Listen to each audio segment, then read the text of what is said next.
Hei kõik imelised ja vägevad, kes te juhtute siia videot siis vaatama või ka laivi näiteks vaatama. Tulen jagan ühte megataipamist, mis mulle igatahes andis väga suure motivatsiooni ennast nagu päriselt käsile võtta.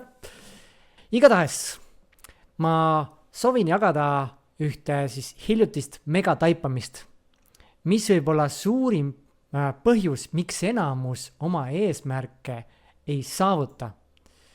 Ja kaasa arvatud muidugi ka ma ise ei ole selle pärast suure tõenäosusega jõudnud sinna, kus ma jõuda soovin, et olen aastaid proovinud midagi teha ja pole nagu piisavalt kiiresti, võib öelda, siis piisavalt kiiresti jõudnud nii edasi.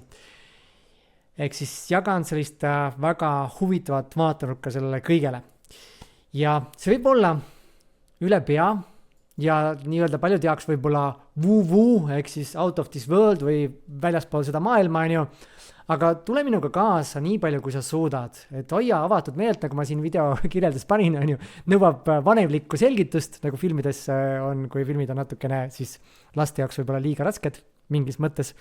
Et siis siin on see, et oodatud on avatud meel, et hoia avatud meelt ja vaatame siis, kuhu see läheb.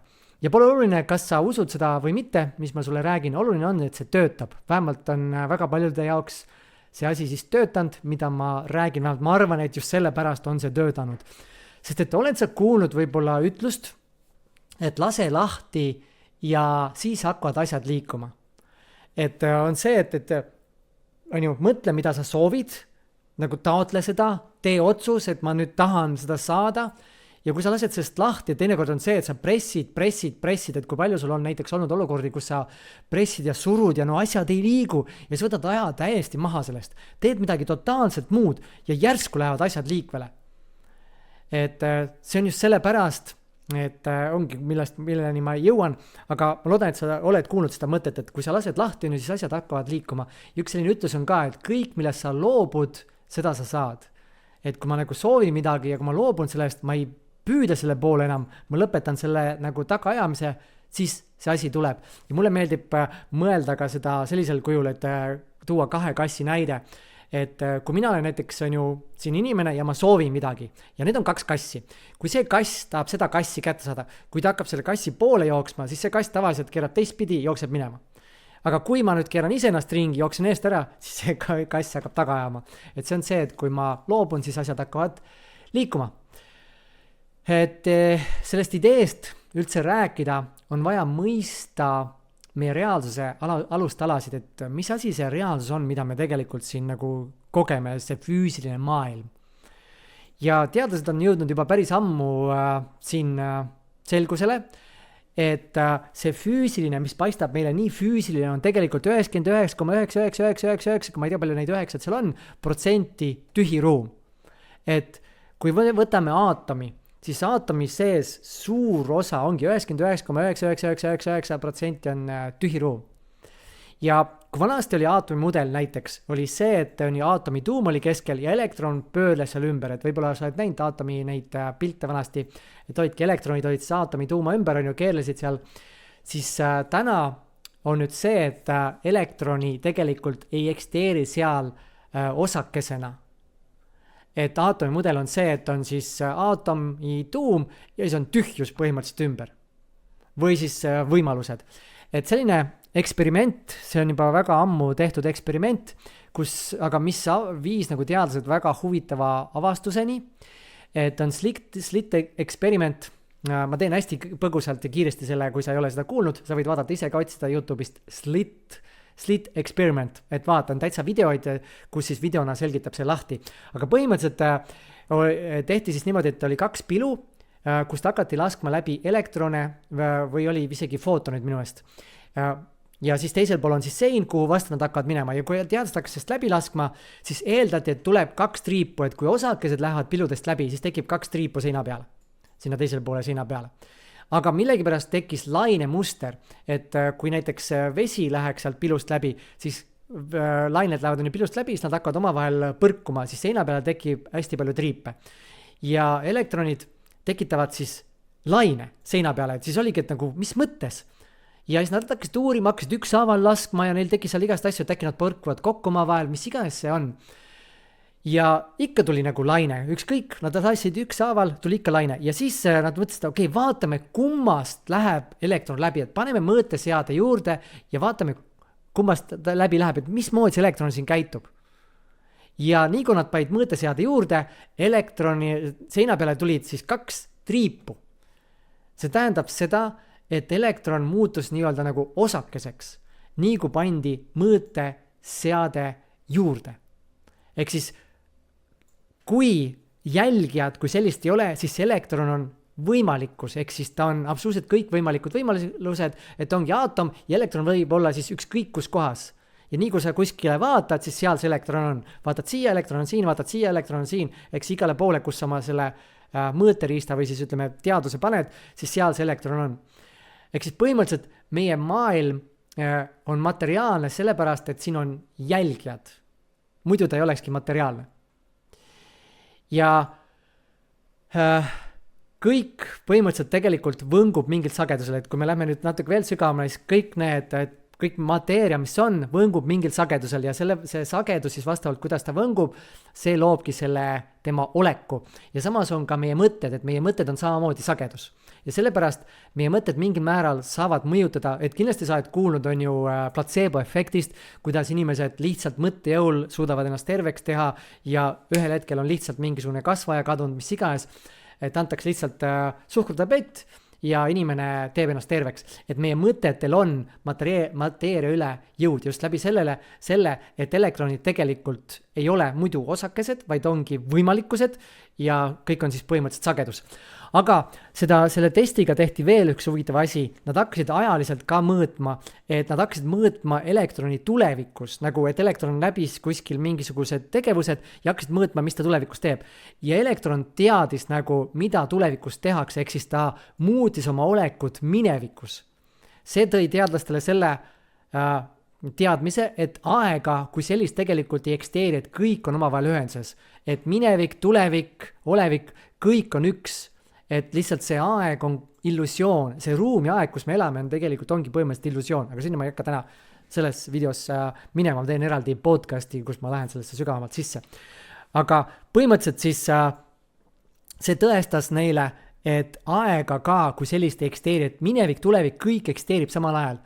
Ehk siis on olemas ainult see praegune hetk ja ainult praegune nii-öelda ruumiliselt on ka tegelikult praegune siis koht, et mitte midagi muud ei ole, et sellepärast ongi kõik põhimõtteliselt üks. Ehk siis kõik võimalikkused on olemas praegu, kuna elektron võib olla kus iganes, ehk siis kõik võimalikkused on praegu ja minevik ja tulevik on ka praegu.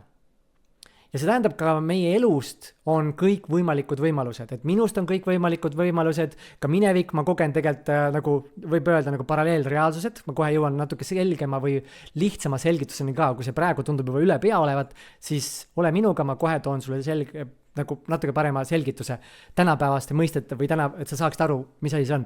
Aga põhimõtteliselt siis ütleme nagu paralleelreaalsed, kus siis eksisteerib minu minevik ka, et ma kogen mingis teises reaalsuses oma minevikku, ma kogen tulevikku, et kõik nagu eksisteerib samal ajal. Ja kuidas seda siis lihtsamalt selgitada, ongi see, et kui sa võtad näiteks teleka või raadiokanali ja telekas on mõnes mõttes parem, sest telekal on pilt, siis sa näed ainult ühte kanalit, sa vahetad ju kanaleid, aga need kõik kanalid eksisteerivad sagedusena. Nad on ju siin ruumis olemas sagedusena. Lihtsalt kui sa nüüd oma teleka siis mingile kindlale kanalile paned, siis ta ju näitab konkreetselt seda kanalit. Aga see ei tähenda, et teisi kanaleid ei ole olemas. Et ongi, need kõik kanalid on praegusel hetkel olemas, aga sa näed ainult ühte, sest su sagedus, teleka sagedus, siis vastuvõtmissagedus on täpselt see sagedus, mis on siis sellel kanalil. Ja kui sa võtad nüüd, et kõik need sinu eluversioonid on ka siis kõik nagu mingi sagedus, siis sa koged seda praegust versiooni just sellepärast, et sul on nagu konkreetne sagedus, mis kattub siis selle sagedusega nagu see reaalsus on. Loodan, et see loob natukene parema pildi. Ja kui me võtame nüüd need saated uuesti ja kui need telekanalid ja kui seal on lindistused, siis tegelikult ju telekanalites on teada ka saate algus ja saate lõpp.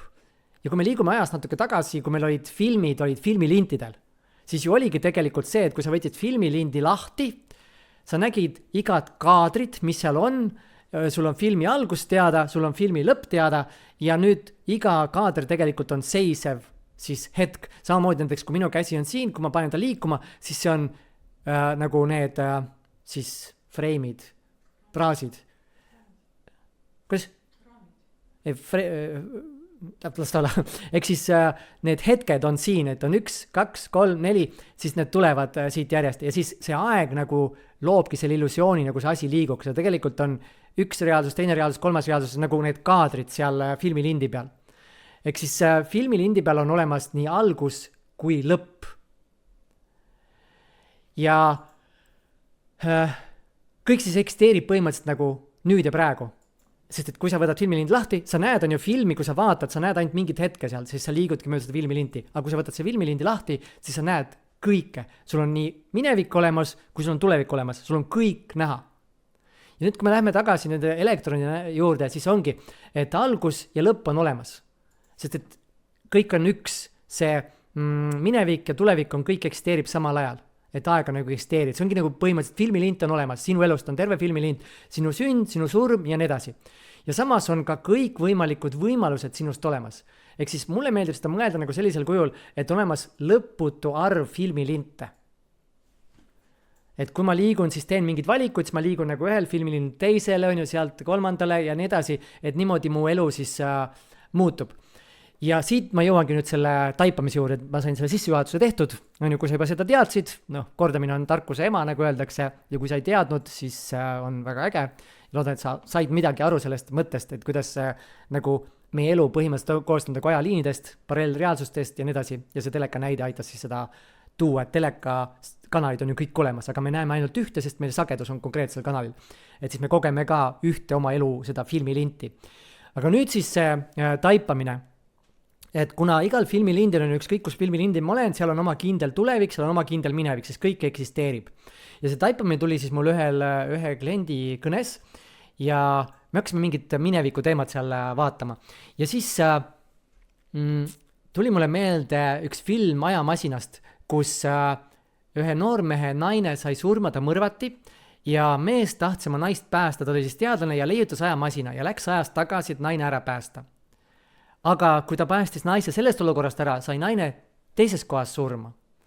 Et siis vahet ei ole, mida ta tegi, ta ei suutnud päästa oma naist surmast, sest see juhtus. Ja nüüd siis ta lõpuks reisis teisele poole ja mis see vastus oli see, et miks ta ei saanud naist päästa, oli see, et kui ta naine poleks surma saanud, poleks ta leiutanud ajamasinat, et need asjad olidki omavahel seoses, et see naise surm viis ta ajamasina leiutamiseni.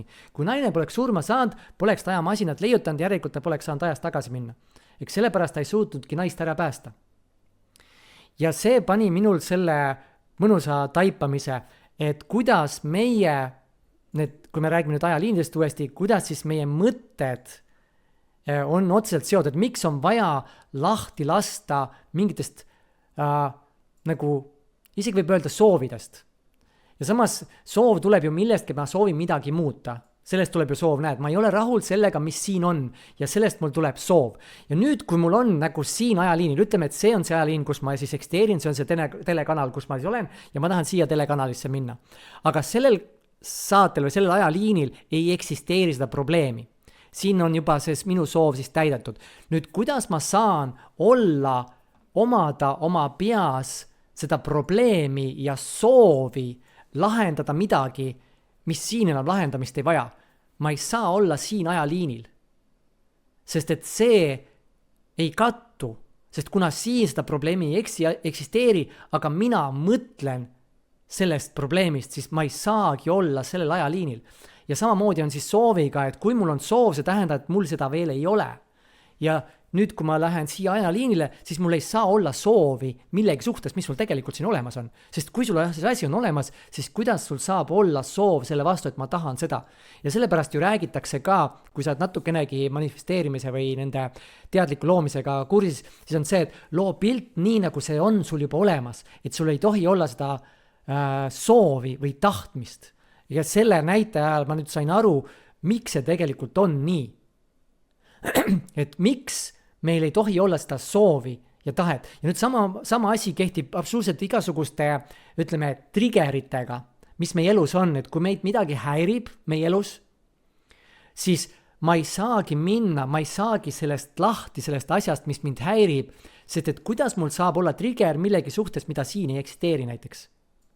Ma pean loobuma tegema täieliku rahu selle asjaga siin ajaliinil. Meil oligi selle kliendiga oligi hästi huvitav, et tal oli üks asi trigerdas ja ta tegi täiesti rahu ja siis asi muutus lihtsalt. Ja Eva Lepik on rääkinud oma kursustel ka, kui lahustad ära see nagu asi, mille vastu sul on emotsionaalne laeng, siis see asi läheb muutusesse.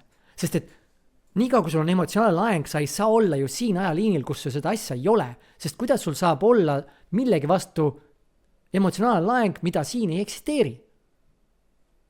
Et sellepärast ongi oluline vabastada absoluutselt kõik mingisugused triggerid, emotsioonid, mida sa ei soovi. Ja siis sa saad liikuda siia, sest et sellisel kujul, nagu sa praegu oled, sa ei saagi liikuda siia ajaliinile. Ja see on olnud minu jaoks siis selliseks komistuskiviks, et ma olen ikka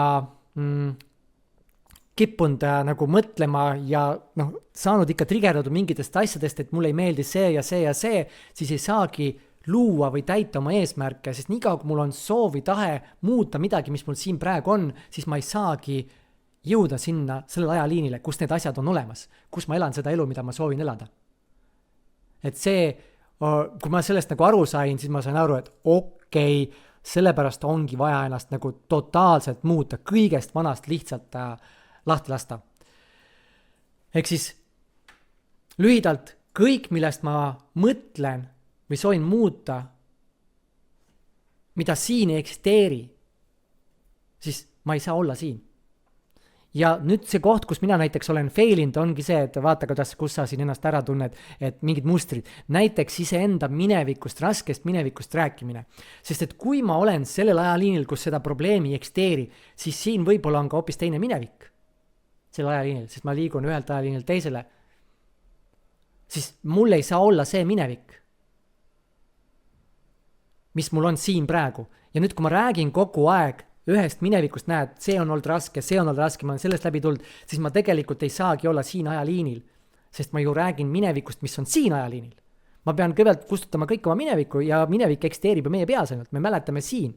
Ja sa võid uurida ka sellise asja kohta nagu Mandela efekt, et see ongi see, et inimesed mäletavad ka maailmas juhtunud sündmused erinevalt. Et me mäletame, näed, üks ütleb, et see asi oli nii, teine ütleb, et see asi oli nii, või siis mingid asjad, et meil ongi erinev pilt mingisugustest sündmustest. Sest et see eksisteerib ainult meie peas.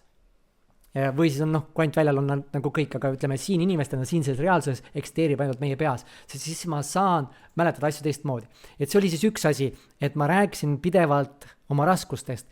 Ja muidugi see, et probleemidele keskendumine täna siin, et näe, mul on vaja see asi lahendada, siis niikaua, kui mul on vaja see asi või soov või tahe midagi lahendada ära siin, siis ma ei saagi eksisteerida sellel ajaliinil.